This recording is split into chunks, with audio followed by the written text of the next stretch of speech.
Greetings, my dear fellow property selling professionals. Before I begin my talk, may I introduce myself as Madam Wong. I am the virtual assistant to your sales expert CTM Joseph NG, all right. Thanks. Here goes. Chapter 6, Overcoming Sales Objection Secrets. Quote, a sales objection is an explicit expression by a buyer that a barrier exists between the current situation and what needs to be satisfied before buying from you. Mike Schultz, an American politician from Utah. He is a Republican member of the Utah State House. Be forewarned that not all sales champion is made and not born. They are so good at selling it appears that they are born sales stars. But the truth remains that you and I can nevertheless be one, if we strive to. Therefore, you must master these objections handling secrets to qualify as excellent sales personnel. Believable. Trust me, this chapter may so interesting that you wish you have read this before. Fear not. It is not too late. Here it goes. Secret number 1. Give overriding benefits when faced with prospects complain of high price. Think of it as this way. Of course, the secret of overcoming such an objection is to convince your prospect that the features and benefits of the product more than justify the high price. In fact, it's best to list and explain clearly each benefit that prospect gets when buying from you, such as your after-sales service, product features and benefits, and your unique personal attention. Get my drift? Apart from the above, the next secret in overcoming sales objections of the prospect's delaying tactic.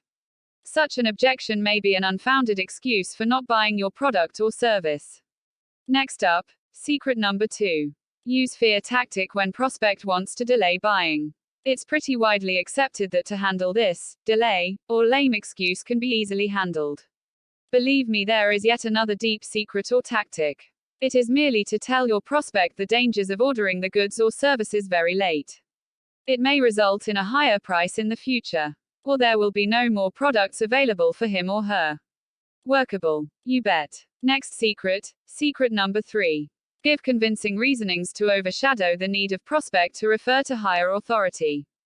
Come to think of it, another deep secret of handling such an objection is discover whether the prospect is not the right person to sell to. Another way is to get the prospect to tell the names and position of the higher authority so as you will be ready follow up the next time. Whatever the situation, you do present your sales pitch. Then let the prospect relay your talk so that he can have the features and benefit to convince his superior or other persons to buy. Moreover, if your sales presentation is so convincing to the prospect, there is a good chance he or she would even dare to make the buying decision by himself or herself. Many of my personal sales presentation was so convincing that this actually did happen.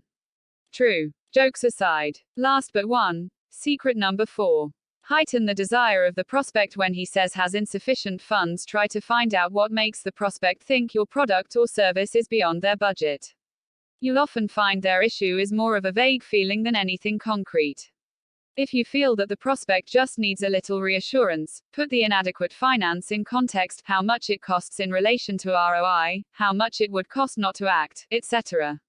It's less about proving the product is worth the investment than it is about demonstrating its value. Once your product seems crucial, the lack of funds will matter less. Lastly, secret number 5. Sell your more superior product, service and yourself to overcome the objection of they already have another seller. You have a lot of room for flexibility here, but it depends on what your prospect is thinking. Genuinely interested prospects might be afraid of cash flow problems if they're already in another contract, while others simply don't like feeling trapped. If a prospect has a genuine need for your product, a discount or creative payment schedule might overcome their objection. This will depend greatly on how happy they are with the current contract, so ask them straight out if they're satisfied or want a change. Summary: let me wrap up this chapter with these selected 5 deep secrets. Of course, others' tricks and tips are just as vital, but for the time being, let us reconsider these most important secrets. Nevertheless, be reminded the said objections raised by your prospect are the high price, the wrong timing, and the need to refer to higher ups.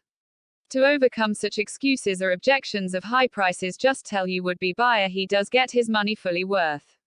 Also, when faced with the timing issue, do tell the prospect there may an out-of-stock problem. Additionally, the issue of the need to refer to another decision maker, the sales professional should be aware of it. and still give him your best shot by a very convincing sales presentation. On the issue of prospect, financial restraints do heighten his desire of the prospect to buy. Lastly, when faced with the prospect who has another contact, then sell yourself, your product and yourselves as more superior. Agree or not? Conclusion. One final thought for this chapter I'd like to leave with you is this. Truly, if you are going to overcome sales objections victoriously, you must have mountain-moving faith in yourself and the contents of this chapter. We all face objections not only in our selling career but in life. It may be also a stumbling block in our work as sales job and as a family. Most of the time you don't see how your job and family may clash. Sometimes, it could arise heaps of objections from your sales manager, your department, or even your instability in the current selling profession. A lot of times we are worried about our massive objections. Sometimes it is good to ask for help from our colleague or our superiors. But when you face with varied objections against us or our company, it's not enough to just try to solve ourselves. It's not enough to just believe we ourselves can solve all objection. It's not enough to just think positive thoughts. Therefore, it is wise to be humble and even to ask the buyer or the company why there are so many objections. You will be surprised the reasons they give to you. Alright, PS, because you have read the whole chapter, here is a nice bonus for you.